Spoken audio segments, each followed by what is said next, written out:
Halo guys, Assalamualaikum warahmatullahi wabarakatuh. Perkenalkan, nama saya Safa Kamila Ramadhani AT dari kelas A dengan NIM 22040450131. Oke, baik. Kali ini saya akan menjelaskan tentang ragam bahasa lisan dan ragam bahasa tulisan. Nah, tentunya ini adalah mata kuliah bahasa Indonesia.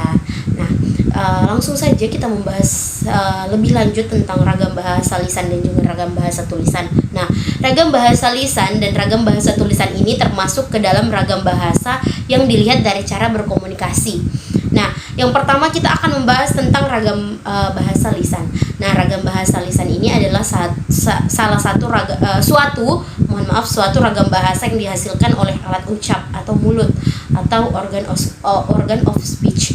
Nah, dalam ragam bahasa lisan ini kita harus memperhatikan beberapa hal seperti tata bahasa, kemudian kosakata, kemudian lafal dalam pengucapannya. Nah, dalam hal ini juga kita memperhatikan hal-hal tersebut. Pembicara juga dapat mengatur tinggi dan rendahnya tekanan suara yang dikeluarkan, juga memperhatikan mimik dan ekspresi, kemudian serta gerak tangan atau isyarat untuk mengungkapkan ide sang pembicara. Nah, adapun contoh dari ragam bahasa lisan yaitu ada ragam bahasa cakapan, kemudian pidato, terus kuliah, terus ada juga panggung dan lain sebagainya. Kemudian tentunya ragam bahasa lisan ini memiliki ciri-ciri. Nah, adapun ciri-cirinya yaitu yang pertama adalah memerlukan kehadiran orang lain. Kemudian yang kedua ada unsur gramatikal tidak dinyatakan secara lengkap. Nah, yang ketiga ada terikat ruang dan waktu, dan yang keempat ada dipengaruhi oleh tinggi rendahnya suara. Nah, selanjutnya kita membahas kelebihan dan kelemahannya. Nah, adapun kelebihan dari ragam bahasa lisan ialah yang pertama dapat disesuaikan dengan situasi. Kemudian yang kedua adalah faktor efisiensi. Kemudian yang ketiga ada faktor kejelasan. Yang keempat ada faktor kecepatan. Yang kelima ada kita lebih bebas bentuknya karena faktor situasi yang memperjelas pengertian bahasa yang dituturkan oleh penutur, atau secara singkatnya bebas seperti itu. Kemudian yang terakhir ada penggunaan bahasa lisan bisa berdasarkan pengetahuan serta penafsiran dari informasi audit, visual, dan kognitif sang penutur. Nah, adapun kelemahan dari ragam bahasa lisan ini yaitu yang pertama ada bahasa lisan berisi beberapa kalimat yang tidak lengkap, bahkan terdapat frasa-frasa sederhana. Kemudian yang kedua, penutur sering mengulangi beberapa kalimat. Nah, jadi tidak jarang ya teman-teman sekalian kita biasa mengulangi kalimat-kalimat itu saja.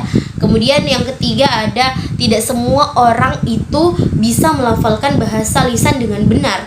Nah, jadi bahasa kasarnya ada kan yang orang seperti yang cadel, tidak bisa, lidahnya cadel atau pendek, itu tidak bisa mengucapkan R dengan jelas, kemudian tidak bisa mengucapkan huruf S dengan jelas, seperti itu.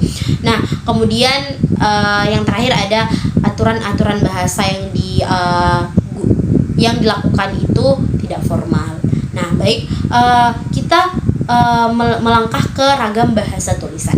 Nah, apa sih itu ragam bahasa tulisan? Jadi, ragam bahasa tulisan adalah bahasa yang dihasilkan dengan memanfaatkan tulisan dengan huruf sebagai unsur dasarnya. Jadi, unsur dasar dari ragam tulis itu adalah huruf. Nah, dalam ragam bahasa tulis kita harus memperhatikan beberapa hal seperti tata cara penulisan atau ejaan. Kemudian di samping kita juga memperhatikan pemilihan kosakata. Nah, dalam hal ini kita dituntut untuk tepat dalam pemilihan unsur tata bahasa, seperti bentuk kata, kemudian susunan kalimat, pilihan kata, kebenaran penggunaan ejaan, dan juga penggunaan tanda baca dalam mengungkapkan ide kita. Nah, adapun contoh dari ragam lisan yaitu satu ragam bahasa teknis, kemudian undang-undang, ketiga ada catatan, dan yang keempat ada surat, dan juga masih banyak contoh yang lainnya. Nah, adapun ciri-cirinya yaitu tidak memerlukan kehadiran orang lain, kemudian adanya unsur gramatikal atau hubungan antara unsur-unsur bahasa dalam satuan yang lebih besar yang dinyatakan secara lengkap. Kemudian yang ketiga, tidak terikat oleh ruang dan waktu. Yang keempat, dipengaruhi oleh tanda baca atau ejaan. Nah, kita membahas tentang kelebihan dan kelemahannya. Nah, kelebihan yang pertama yaitu informasi yang disajikan bisa dipilih oleh sang penulis untuk dikemas menjadi media atau materi yang lebih menarik dan menyenangkan. Seperti misal kita membuat artikel, kemudian kita mau presentasi, kita membuat PowerPoint yang seperti itu. Itu kan salah satu contoh ragam bahasa lisan. Kemudian yang kedua adalah memiliki kedekatan antara budaya dengan kehidupan masyarakatnya. Nah, jadi budayanya ini sangat melekat dengan masyarakat. Nah, kemudian yang ketiga ada sebagai sarana untuk memperkaya kosakata, dan yang keempat itu dapat digunakan untuk menyampaikan maksud, tujuan, kemudian juga memberikan informasi serta dapat mengungkapkan unsur-unsur emosi sehingga mampu meningkatkan wawasan si pembaca. Selanjutnya adalah kita membahas tentang kelemahannya. Kelemahan dari ragam bahasa tulisan yaitu yang pertama ada alat atau sarana yang dapat memperjelas pengertian seperti bahasa lisan tidak ada. Akibatnya bahasa tulis pun harus disusun lebih sempurna. Kemudian yang kedua ada tidak mampu menyajikan berita secara lugas dan jujur. Nah, jadi di dalam tulisan kita tuh tidak pernah tahu kebenaran seperti yang biasa kita ucapkan atau seperti ragam bahasa lisan. Jadi kalau ragam bahasa tulisan itu kita tidak bisa memastikan bahwa berita itu jujur atau lugas. Nah, kemudian yang ketiga ada hal yang tidak ada dalam bahasa tulis pun itu juga tidak dapat diperjelas. Nah, jadi dapat kita simpulkan bahwa ragam bahasa ini memiliki berbagai jenis yang dapat dibedakan.